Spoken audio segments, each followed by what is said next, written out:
friends, it's Gwen and I'm back today with another scrapbooking process video. Today's share is for Cut to You and I'm also using Cocoa Vanilla Studio Unforgettable Collection. I have had this one for a while, so I have lots of bits and pieces to use up, including a bunch of their pattern papers in lots of scraps.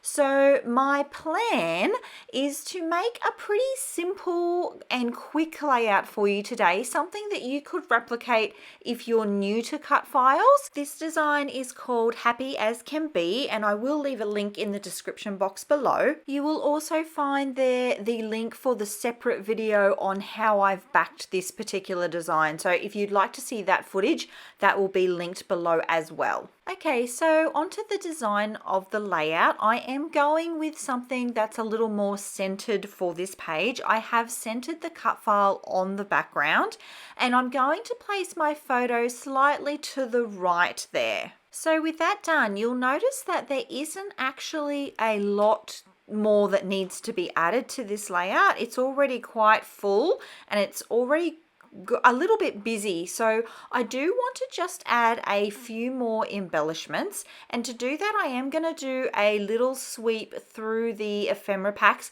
I do believe this might be 2 or 3 of those packs all mixed in together. I have had this collection in my stash for a little while, and as things get older they do get a little more mixed up. So I am just going to choose a few elements and I am going to go with an embellishment cluster towards the bottom left hand corner of my photo. A couple of tips for building your embellishment clusters. I do like to work with the largest pieces first. So this little camera was one of the biggest pieces that I had left there that I knew I wanted to use. So it's going to kind of form the main focal point of this cluster. And then the other pieces that I add to it are going to be more supporting roles. I do end up trying to audition this floral piece, but as you can see there, it was just too big, far too big for all the other things that I had going on with the layout.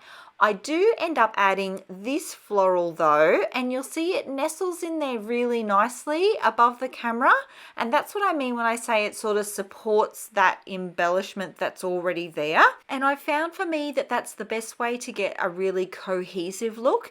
It's a tricky one because obviously the items are very placed. Like I go to a lot of trouble to position things exactly where they are.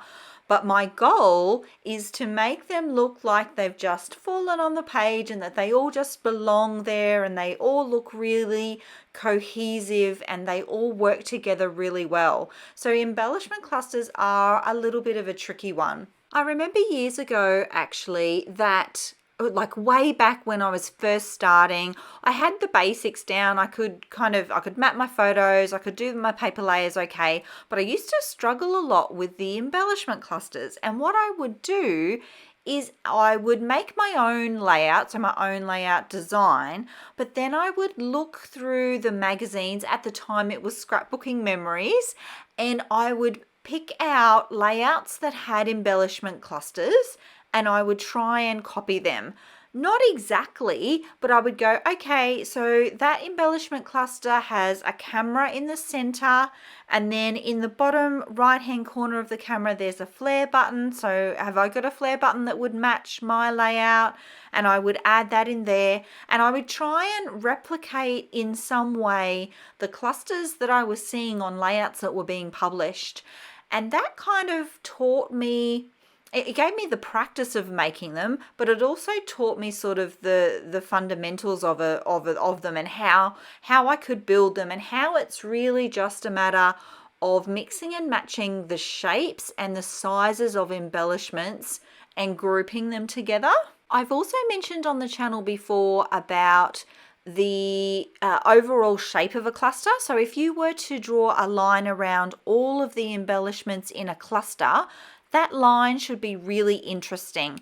Nothing should line up sort of exactly. You want the cluster to create a really interesting shape. So I found that idea has really helped me as well. So I hope that might help you too.